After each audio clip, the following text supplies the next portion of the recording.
Hey guys, so we attempted to do a podcast with David Hogan, and it was awesome. But if you know David at all, and we got to get to know him over the last couple of days, David's one of these guys that's just going to not stop talking about the gospel, not stop talking about what God's doing, what's going on.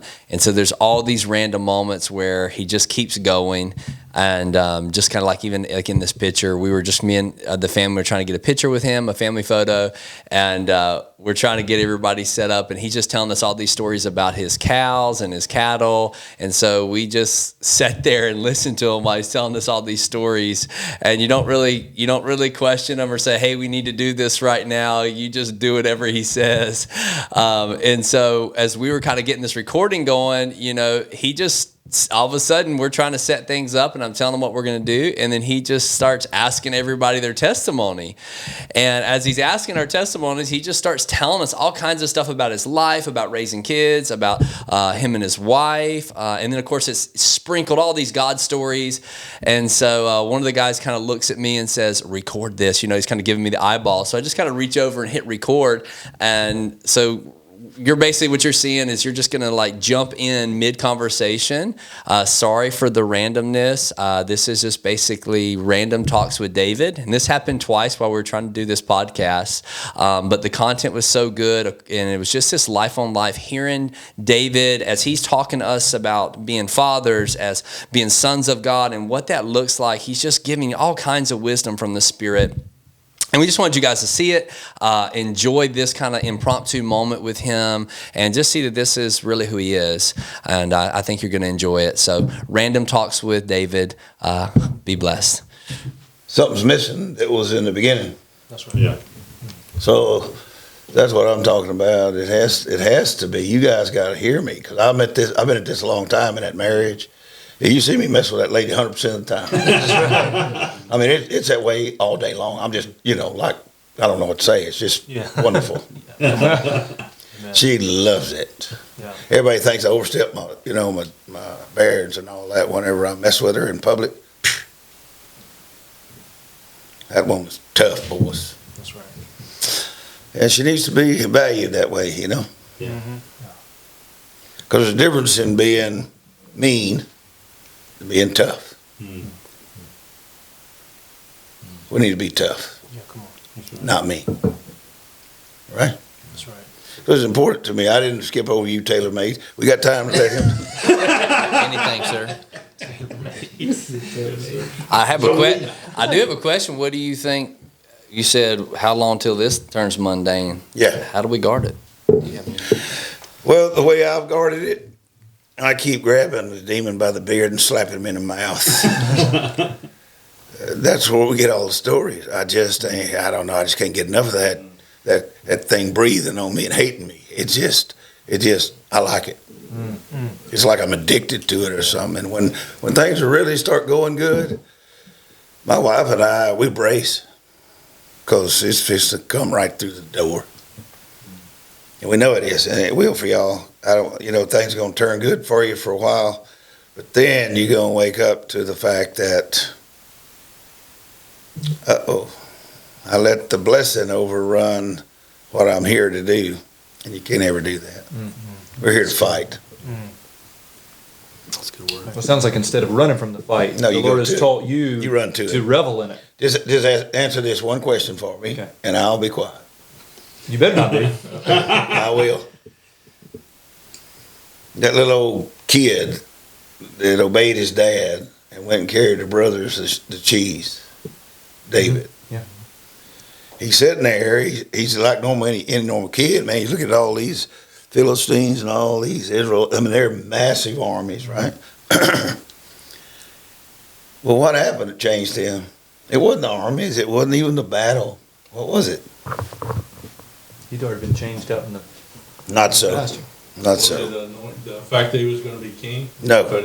No. What you call it, came against God. That's right. What happened was the giant came out and defied God. Then tell me what David did. What do you know that David did after he heard the defiance? He went to it. He got angry and he went after him. All right. What kind of anger is that? Righteous. Righteous. Yeah. And then what'd he do? He got rebuked first by his family. Yep. He ignored it.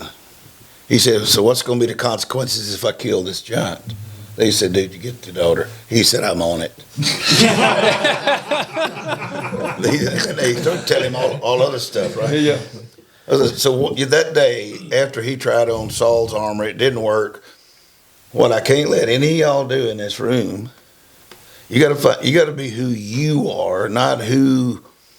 Come on. Even a reigning king, me, anybody else that you esteem, that's not how you're going to approach Goliath. Come on. And when David went by that creek and picked up them rocks, what happened next? He ran. It was another defiance first. Ah. What did Goliath tell David? Am I a dog? that Yep. you would Come send here. me?" Yeah. Come here. I Yeah. want to Yeah. feed your flesh to the birds. Exactly. Yep. Well, see, that was the second inciting of David's spirit. And that's what's going to happen to you guys. You're going to get out there and get engaged in a battle, but then their champion's coming for you. And you're going to look around and there ain't going to be nobody else that'll run. I'll run at him. And the reason I do is because that kid did. That's right. You go and you stand on, you take their own sword, you cut their head off, and then you rear it up in the sky and you make everybody afraid of you. Come on. Hear me? That's what we got to do. That's why I run. Because it's right.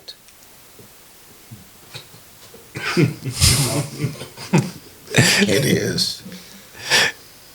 And one more example is that girl. Remember that king that was killing Israel, and then God sent one of his prophets and overrun them, and then this king was hiding out in one of his allies' tents, but the lady feared God.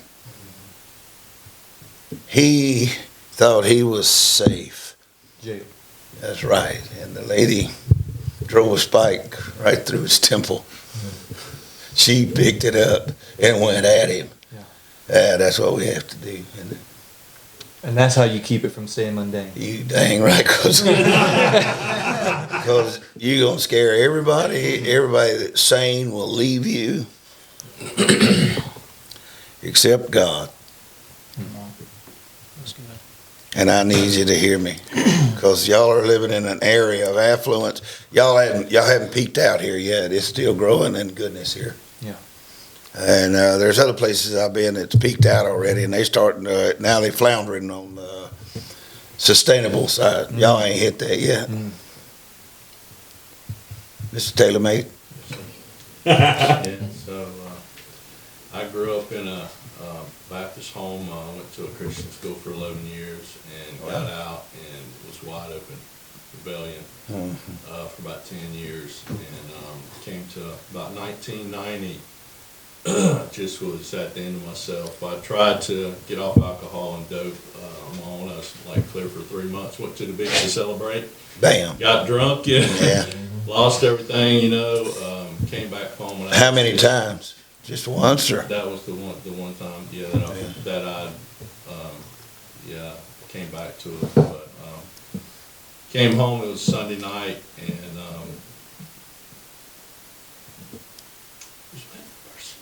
That's awesome. so since that time, Do you have any regrets? Anything you left out there you want?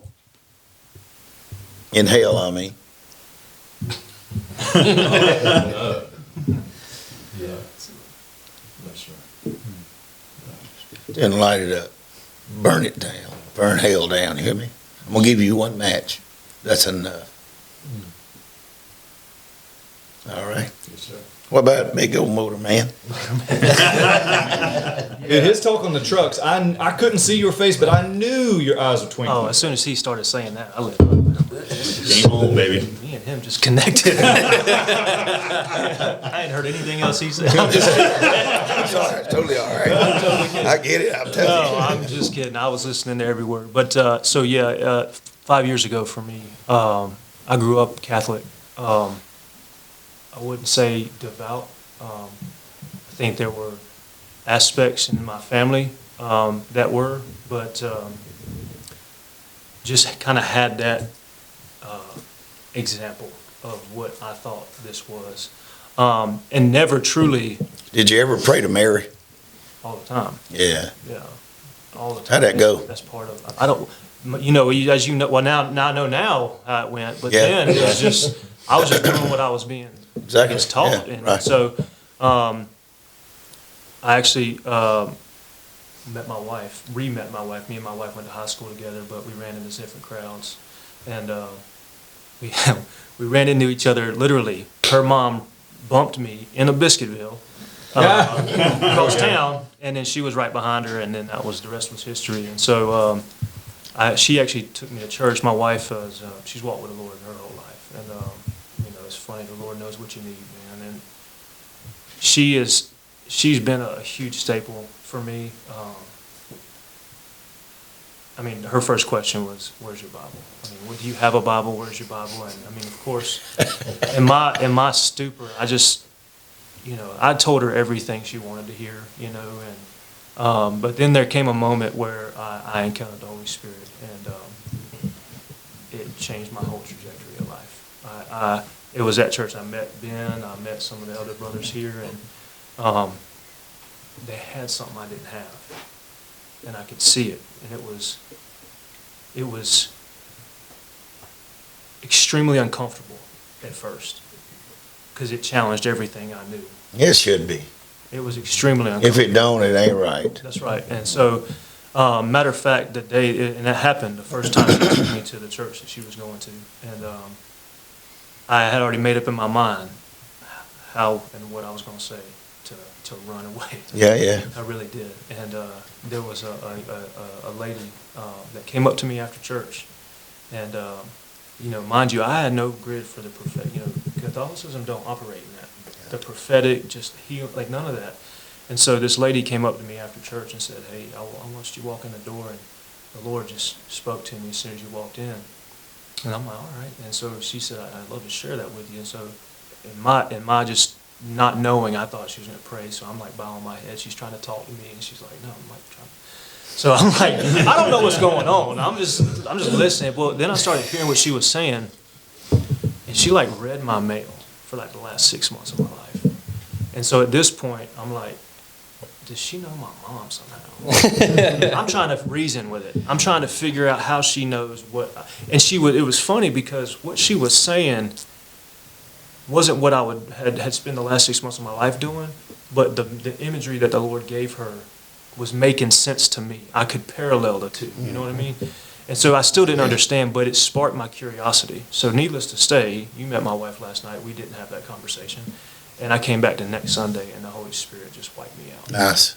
It just wiped me out. And then, of course, just, you know, staying around brothers that have held me accountable and that have just spoke truth and just really just leaning on and letting them correct me and love me well. And it's just, I mean, the last 5 years have been completely, I'm not the same. I am forever changed, and it's Mine was almost identical to that.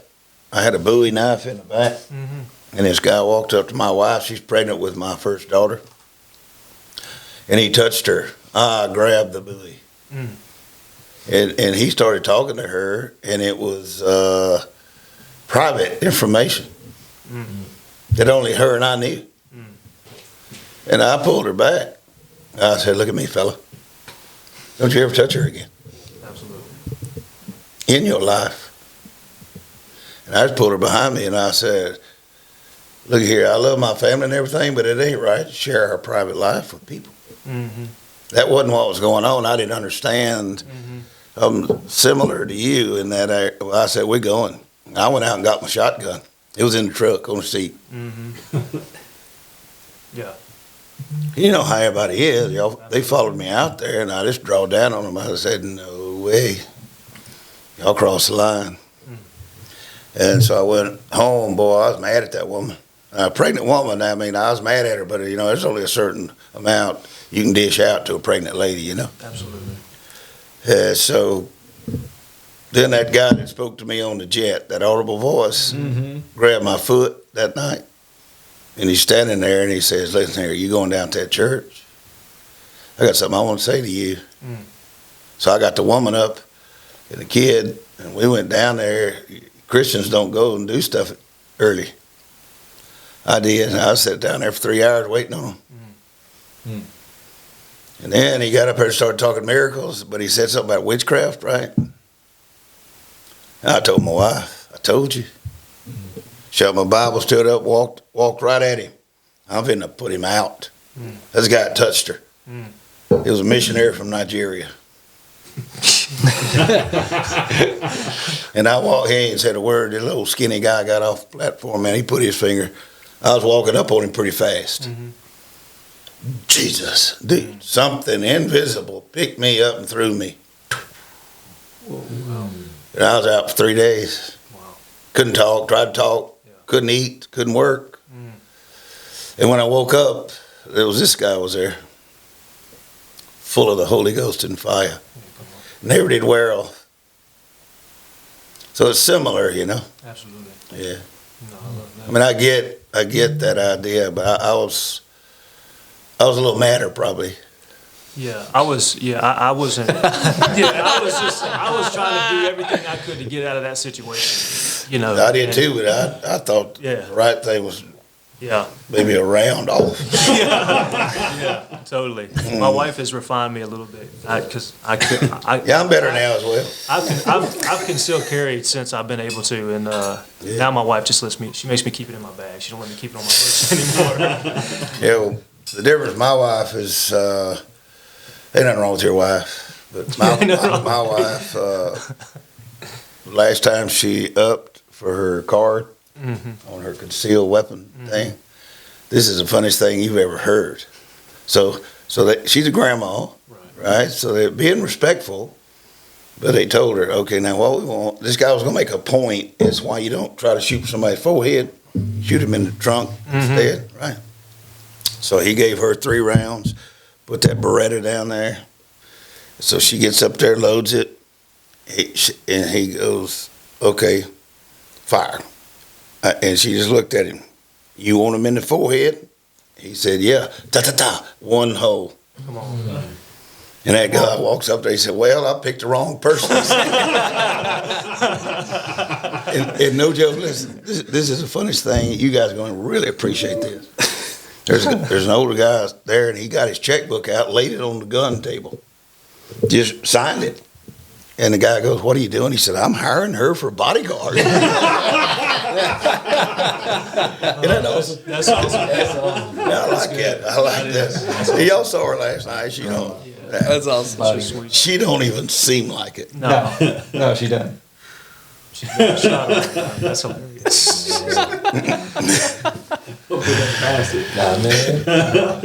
That's I awesome. like it. That's funny. And you, who are you? How do you fit in this group here? Grab that microphone a little closer to you. I was the goody two-shoes Pharisee. Oh, you're the one I don't like. I know. I don't like who I was either. Nah, But I was that. I was just messing I around. was that. He was my best friend. Oh, come on. Lord changed his life. So that changed. He talked to me about it He talked to you about it? 3 years ago, Okay. July. Yeah. I said, you don't know what you're talking about. I know more about the Bible than you. Exactly. Blah, blah, blah, blah, blah, blah, blah. Then the Lord wrecked me 3 nights later. My wife baptized me in the tub, 10:30 at night. Way to go. Messed up every religious thing I knew about baptism. And I began to relearn everything from the beginning Come on, Jesus. because it was all fake. Wasn't it?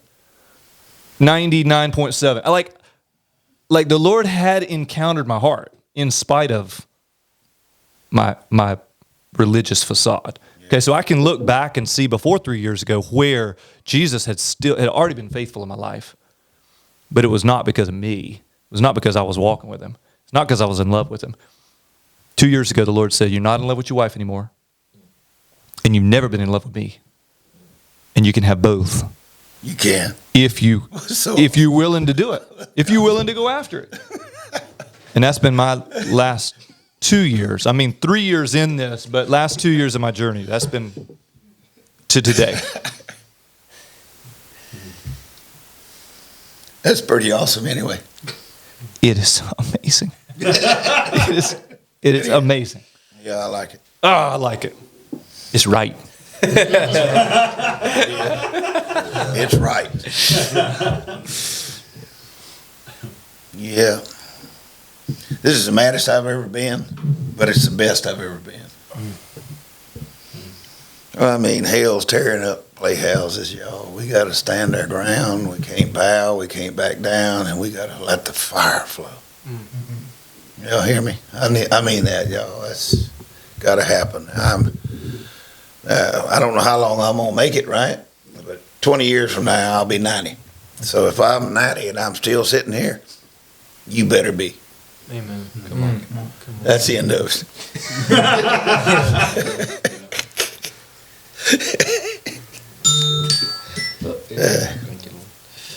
Okay.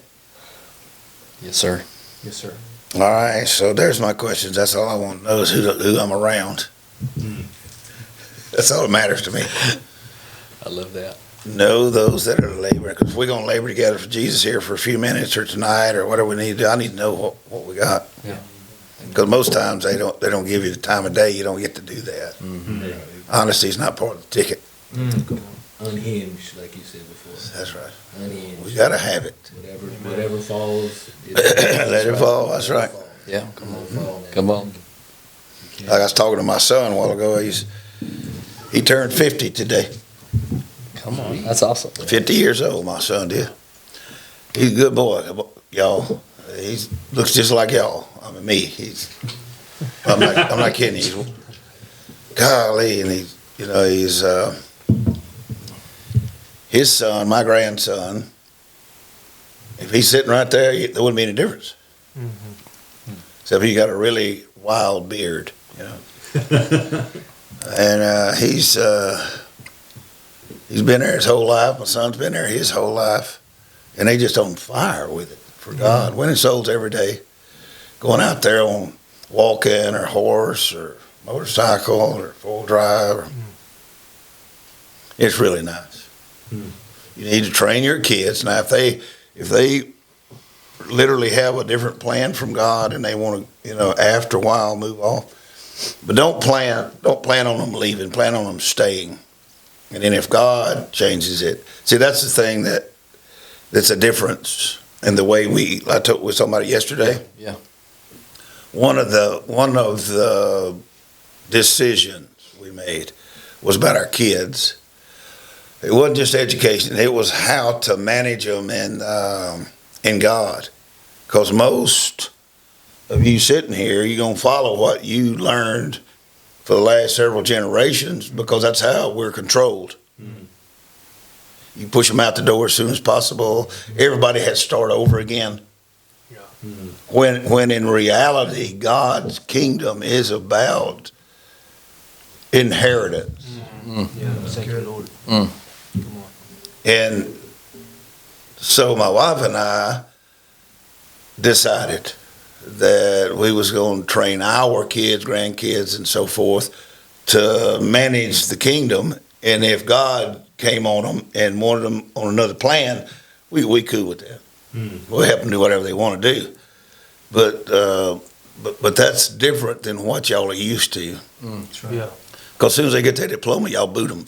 Yeah. Get your own plays, get your own bills, go out there and get neck deep in bills, so you'll be paying the interest to somebody that don't love God. That's right. Well, I disagree with that.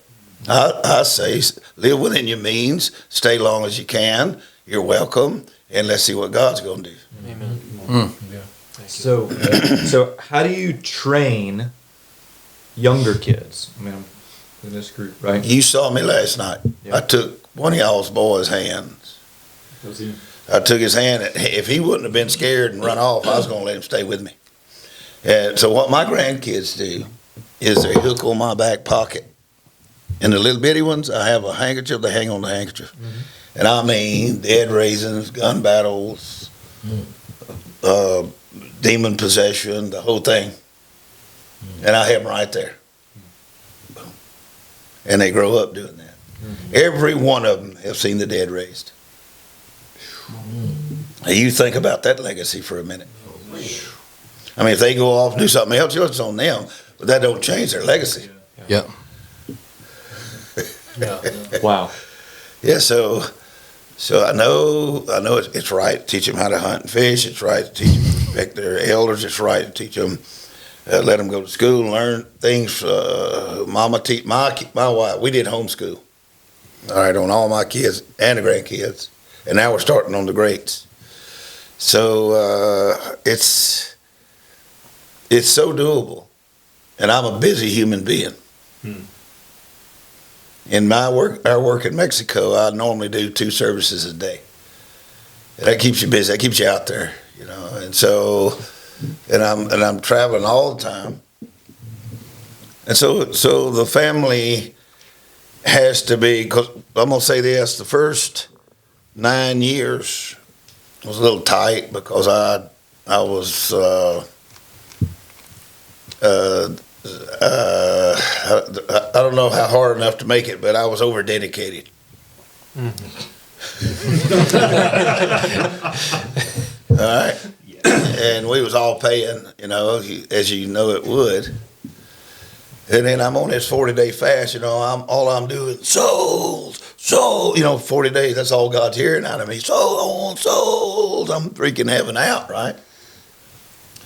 And then all of a sudden, it just came in like a softest voice. And it said it like this: love your family or lose your family. Mm-hmm. And I'm in the woods by myself, you know, and I wasn't expecting no family thing. Man, I'm at souls. I want to fight devils. And I said, all right, then. If you're going to bring it up, how'd that go for Jesus? Man, he run out. He didn't even have a family. And I mean, I'm going to act like he did. I'm going to give it all to God. That's the end of it. I'm not. I said, I don't know who this is talking to me, but I'm going to say it like this. It'd be all right if you went on quiet. I'm going for souls. Now, God don't mind you. I'm telling you, God don't mind you being honest, being a son, and you need to be, because he knows you when you're lying.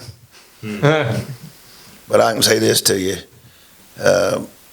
Man, he touched me with that touch that everybody's talking about. Right again, he said, now listen to me.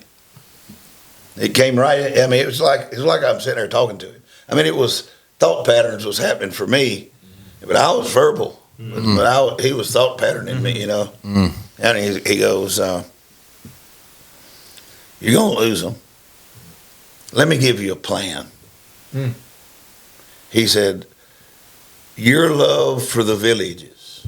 And there, I don't have anything I love more than those people. They are a lost, forgotten people. And I'm not going to lose them. That's right. All right. There's no opportunity, no amount of money, no devil, no opposition that I'm willing to submit to that's going to make me back away from what I think God's got me doing. And so I said, all right, look, you put this spirit in me to be this way. How do I accommodate what you're saying to me? Because it don't fit. I mean, it sounds American to me. It sounds wrong to me. Yeah. And I'm not cursing y'all, hey, because I'm one of you, right? All right. So I'm sitting there, and all of a sudden this plan came in, and it said, it started out like this: there's much appreciation for the way you love the people in the village and your willingness to die for them. Now, every one of your kids is going to be a village, and your wife is going to be 2 villages. Come on. And what that spoke to me, yeah, that probably didn't speak much to y'all, but to me, a village gets my day. A village gets my day, the whole day. I don't think of nothing. I'm going to that village. I'm out there mechanicking on my truck. I'm putting it in top shape so that there's no failure about me getting there. All right. And so when I heard that, it made sense to me. And so I called my wife, came in, I sat down, and I explained to her similar.